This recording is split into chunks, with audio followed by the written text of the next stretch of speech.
I've come to see academia in our society as not just an institution, but also a ruling class that is hurting society. Not just socially or academically or managerial, but also economically. I remember the time in the 90s and in the early new millennia where we were all told to go to college. And you have to go to college. You have to have a degree. You can't work at McDonald's without having a degree, right? And that was the notion. That was told to us by our politicians, by our student counselors. We needed to go to college in order to be successful, in order to achieve anything in life. Otherwise, you weren't going to make it. Now, we've been told this story for the past 20, 30, 35 years. And I believe that you can see the consequences in our society now. All these academics have found their way into the public and the private sector, and they have been employed in office jobs mainly, which I now think that you can tell is having a negative influence on not only the private sector but the public sector especially.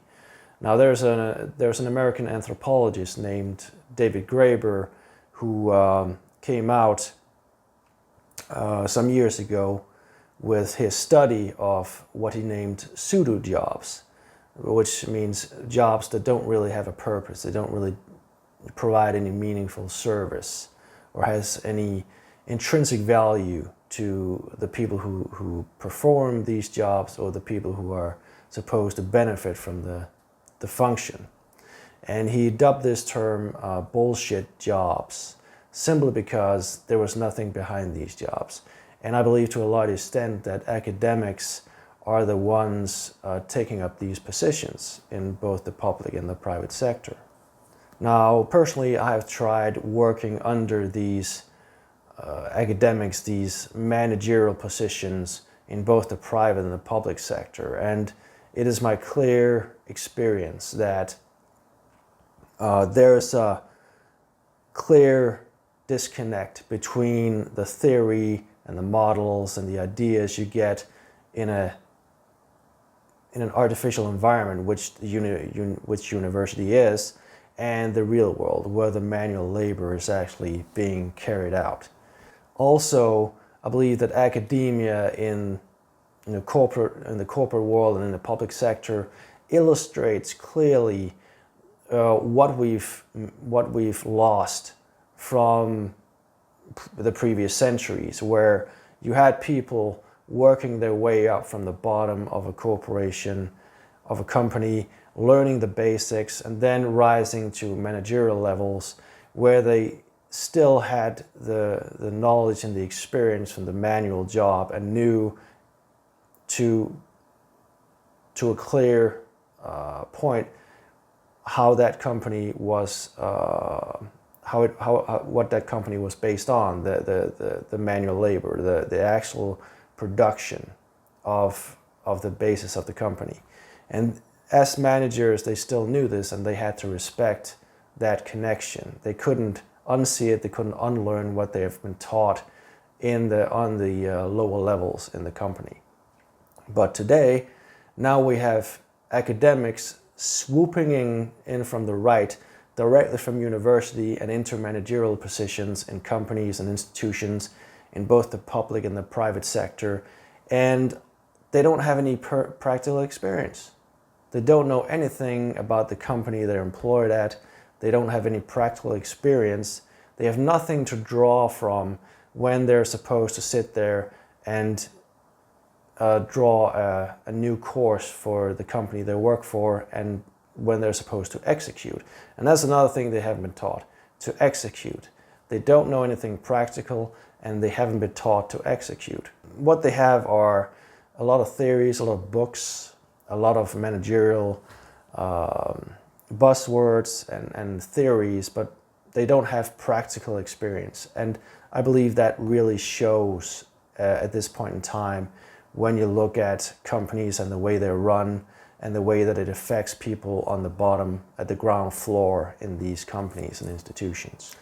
Furthermore, I will argue that the academic class now dominates our society in almost every aspect. The academics are in key positions within education, within arts and culture, within communication in both private companies and public institutions. They're in politics.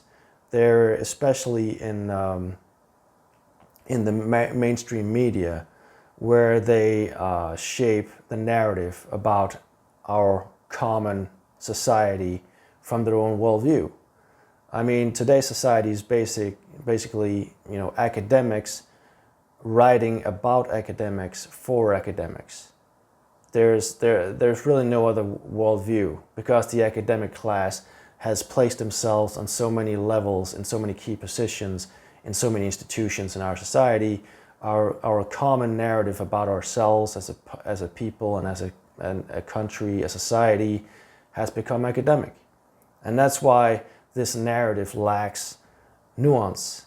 It lacks the perspectives of the people who are not academics.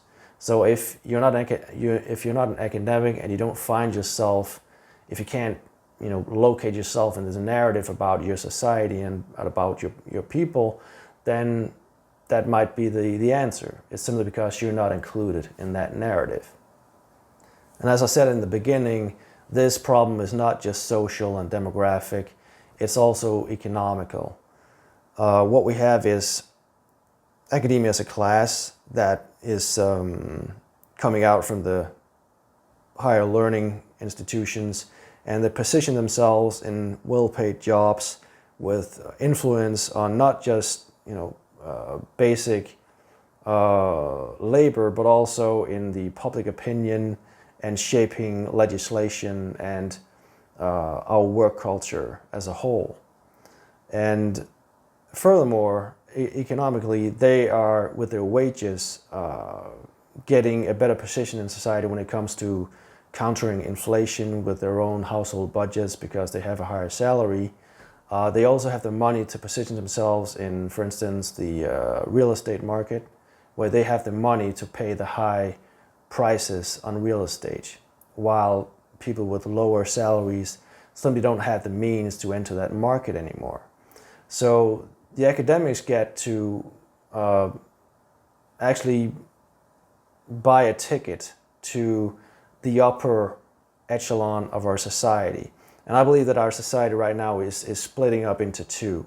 There's going to be the bottom half, which will have low salaries. They will have demanding jobs, manual labor jobs, and they will not, with their low salaries, be able to enter the real estate market, or for a lot of them not be able to keep up with inflation in their household budgets.